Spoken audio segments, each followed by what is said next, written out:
तो खराब सड़कों के लिए जिम्मेदार कौन, मुख्यमंत्री या किसी भी खराब सड़क की जिम्मेदारी मैं सहर्ष स्वीकार करता हूँ। ये मेरी जिम्मेदारी है, अच्छी सड़क देना आपको मेरी जिम्मेदारी है। लेकिन ये सही है कि हमारे यहाँ मौसम बदलते हैं, बरसातें होती हैं, उसमें पानी आता है, सड़कें टूटती हैं, सड़कें बनाई जाती हैं, ये सतत प्रक्रिया। मंत्री जी आपके बगल में जिलाधिकारी महोदय हैं, मऊ जेल सड़क पूछिए कैसा है। 1 घंटे लग जाएंगे 10 किलोमीटर जाने में। मऊ जेल उधर अनुसंधान केंद्र है। बारिश का सीजन है, सड़कों की समस्या होगी। ये पूरे 5 साल से मंत्री कोई ये नई समस्या नहीं। पूर्वांचल एक्सप्रेसवे पर पीठ थपथपाते हैं, इसके लिए जिम्मेदार कौन? सरकार।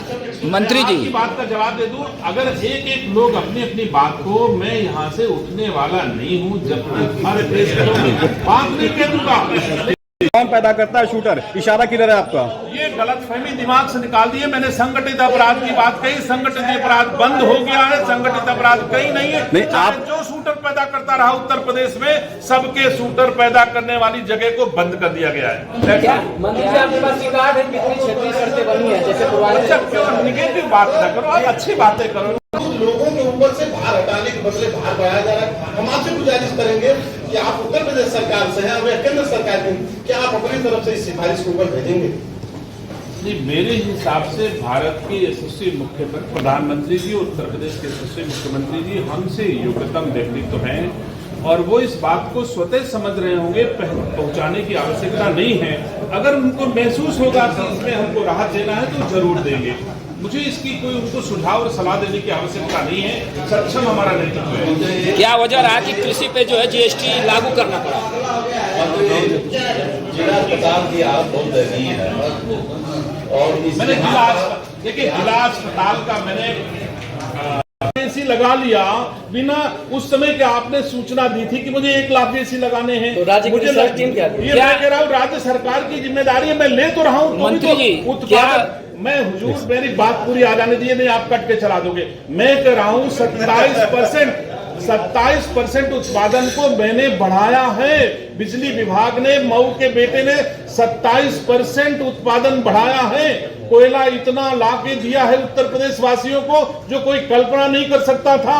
अगर दिल्ली न चलाया होता, इतना एक्सपीरियंस न होता, तो उस कोयले की शॉर्टेज में कोई भी इतना काम नहीं कर सकता था जितना इस मऊ के बेटे ने किया। तो धन्यवाद दीजिए। आपने शूटर की बात की, मैं कह रहा हूँ ऊर्जा मंत्री बदलते समस्या कैसे हो आप मुझे बताओ। अगर आपको ये समझ में नहीं आ रहा कि पिछले जबकि बात कर रहे हो उस समय 19,000 मेगावाट की मांग थी।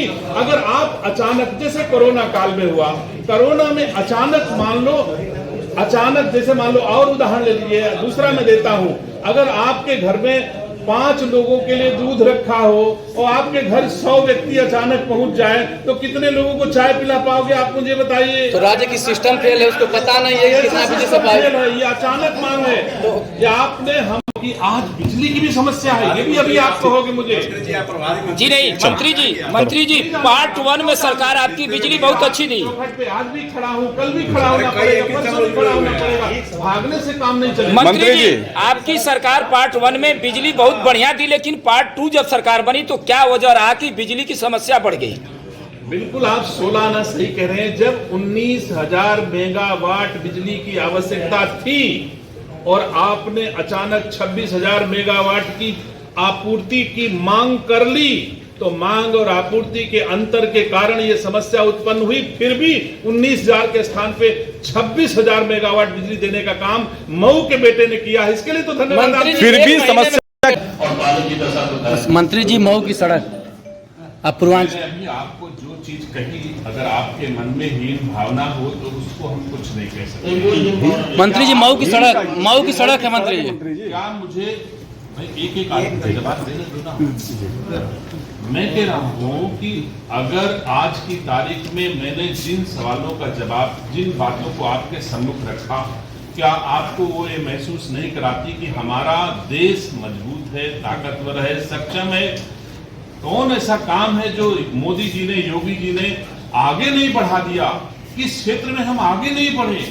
अभाव हैं वो भी दूर किए जाएंगे। अगर कहीं आपको शिकायत है उनको भी दूर किया जाएगा। लेकिन आप इसके बारे में भी आप कहो कि ये सच्चाई नहीं है कि जहां आप 10 घंटे में आज एक सड़क आप दिखाते हो बारिश में, ये हमारी प्रकृति का स्वभाव है। बारिश में सड़कों में गड्ढे भी होते हैं और बारिश के बाद उन गड्ढों का मरम्मत भी होती है। हर सरकारें करती हैं, हमारी सरकार पिछली बार भी की है और आगे जैसे बारिश खत्म होगी हम इन गड्ढों की मरम्मत करा के रास्ता सुगम देंगे, मऊवासियों को कोई असुविधा नहीं होगी। मंत्री जी एक सवाल, लेकिन क्या जो लोग सवाल पूछते हैं, एक बार सवाल के पहले क्या आप धन्यवाद नहीं बनता है कि जो सफर 9 घंटे में मऊ के लोग करके लखनऊ पहुंचते थे आज 3 घंटे में पहुंचते हो, ये किसकी देन है? क्या ये सरकार का प्रयास नहीं है?